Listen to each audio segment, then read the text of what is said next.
दुनिया की सबसे बड़ी जमहूरियत का दावेदार भारत एक बार फिर अपने ही प्रोपेगेंडे के बोझ तले दब गया है। अमेरिका के कमीशन बराए बैनुल-अक़वामी मजहबी आज़ादी ने साल 2025 की रिपोर्ट जारी करके न सिर्फ भारत के हिंदुत्व चेहरे से नकाब नोच डाला, बल्कि आलमी ताकतों को भी खबरदार किया कि जनूबी एशिया का ये मुल्क अब महज सियासी इंतहापसंदी का नहीं बल्कि रियासती सरपरस्ती में मजहबी दहशतगर्दी का मॉडल बन चुका है। ये रिपोर्ट किसी दुश्मन मुल्क का लबो लहजा नहीं है, बल्कि दुनिया के उस मुल्क अमेरिका की आवाज़ है जो आलमी इंसानी हुकूक का सबसे बड़ा अलमबरदार होने का दावा करता है। इस रिपोर्ट ने हकीकत पूरी दुनिया के सामने अया कर दी कि मोदी सरकार ने भारत को जमहूरियत नहीं बल्कि हिंदुत्व की वहदत में ढालने का फैसला कर लिया, जहां आइन से लेकर इंसाफ तक हर चीज का मरकज सिर्फ एक चीज है, गैर हिंदू शहरी को ताबे रखो, खामोश रखो या फिर खत्म कर डालो। अमेरिकी कमीशन की रिपोर्ट में भारत को खुसूसी तशवीश वाले मुल्क की फहरिस्त में डालने की सिफारिश की गई, ऐसी फहरिस्त जिसमें वो ममालिक शामिल किए जाते हैं जहां पे रियासत खुद मजहबी जुल्म का जरिया बन चुकी है। ये तजवीज़ कोई मामूली कदम नहीं बल्कि ये ऐलान है कि भारत की मजहबी इंतहापसंदी अब सिर्फ अंदरूनी मसला नहीं रहा बल्कि आलमी सतह पर मजहबी हुकूक के लिए संगीन खतरा बन चुकी है। रिपोर्ट के मुताबिक हिंदुत्व नजरिए के तहत 2014 से मजहबी आज़ादी को मुकम्मल तौर पर तबाह किया जा रहा है। मोदी और बीजेपी हुकूमत की पॉलिसियां अब इंतखाबी सियासत नहीं बल्कि नस्ली और मजहबी बर्तरी के एजेंडे की मुकम्मल तकमील है। 2024 में भारत मजहबी आज़ादी के हवाले से बदतरीन साल से गुजरा। कत्ल, जलाओ घेराओ, हजूम के हाथों इंसाफ और रियासती इदारों के जरिए जुल्म की नई मिसालें कायम हुई। अमेरिकी कमीशन की रिपोर्ट के मुताबिक भारत ने मजहबी अक़लियतों के खिलाफ जो कानूनी जंग शुरू कर रखी है वो जदीद दौर के कानूनी फाशिज्म की बदतरीन मिसाल है। रिपोर्ट तफसील से बताती है कि किस तरह से अगर हम बात करें UAPA या फिर FCRA और इंसदादे दहशतगर्दी कवानीन को इस्तेमाल करके मुस्लिम कारकुनों, सिख रहनुमाओं, ईसाई पादरियों, सहाफ़ियों, इंसानी हुकूक के नुमाइंदों को गिरफ्तार किया गया। 12 भारतीय रियासतों में फ़ाल एंटी कन्वर्जन जो कवानीन है, अक़लियतों के मजहबी जो इख्तियार है उसको बाकायदा जुर्म बना चुके हैं। कलीम सदीकी की बात करें, 11 दीगर जो मुस्लिम उलमा हैं उनको उम्र कैद महज अकीदे की बुनियाद पर दी गई। ये सिर्फ सज़ा नहीं थी बल्कि एक मैसेज था, एक पैगाम था कि मुसलमान भारत में दूसरे दर्जे के शहरी हैं। अच्छा, उत्तराखंड का जो यूनिफॉर्म सिविल कोड है UCC बैनुल मज़ाहिब जो शादियों की निगरानी के नाम पे मुस्लिम खानदानों के घरों में रियासती मुदाखलत को कानूनी तहफ़्फ़ुज़ दे चुका है। गाय ज़बा करने के कवानीन ने हजूम की दहशतगर्दी को बाकायदा कानूनी छतरी दे दी है। अमेरिकी कमीशन के मुताबिक बीजेपी ने इंतखाबात में नफरत को बाज़ाब्ता सियासी स्ट्रैटेजी बना लिया है।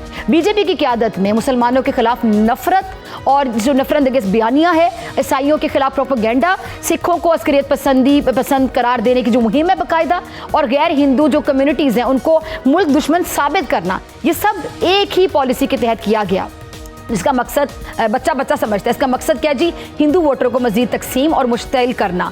जनवरी 2024 की अगर बात की जिसमें राम मंदिर के फ़तह ने सिर्फ एक मंदिर नहीं खोला बल्कि इसने भारत में तशद्दुद के नए दरवाजे खोल दिए। अमेरिकी कमीशन की रिपोर्ट के मुताबिक 6 भारतीय रियासतों में मंदिर के इफ्तिताह के फौरन बाद मजहबी तशद्दुद भड़क उठा और ईसाई खानदानों पे हमले, मसाजिद को निशाना बनाना, घरों को जलाना, ये सब जश्न का हिस्सा समझा गया। अफसोस के साथ ये वो भारत है जिसने बाबरी मस्जिद गिराने के सानिए को तारीखी इंसाफ कहा था। आज राम मंदिर की आड़ में पूरे मुल्क को मजहबी जंग का मैदान बना दिया गया है।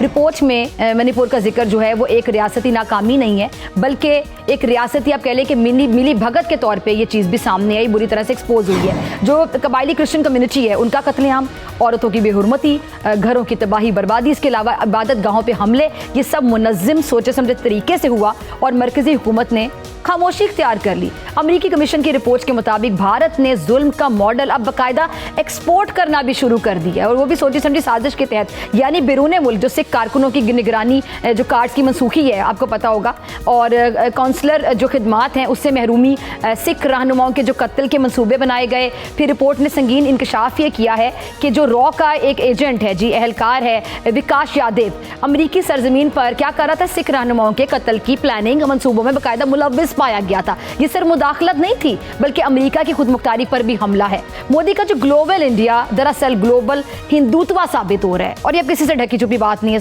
सब कुछ यहाँ है, सब कुछ सबके सामने एक्सपोज्ड है। ये रिपोर्ट ये भी बताती है कि जी जो मुसलमान हैं उनके हवाले से भारत में जो मुसलमान है वो 14.2%, ईसाई यानी क्रिश्चियन 2.3% और जो सिख हैं वो 1.7% आबादी का हिस्सा रखते हैं। मगर मोदी सरकार उन्हें कानूनी, समाजी, मुआशी, सियासी तौर पे बाकायदा बेदस्तोपा करने में मसरूफ़ दिखाई देते हैं।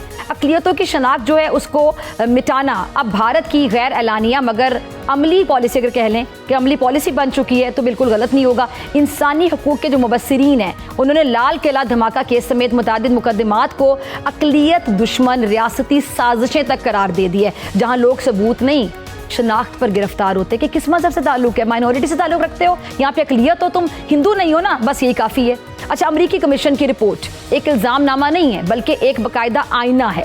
इसने दुनिया को दिखा दिया कि भारत जमहूरियत नहीं, अक्सरियत की आमरीत है। भारत मजहबी आज़ादी का अलमबरदार नहीं बल्कि मजहबी दहशतगर्दी का एक नया मरकज़ है। भारत दुनिया की अवामी ताकत नहीं, नफरत की ताकत बन चुका है।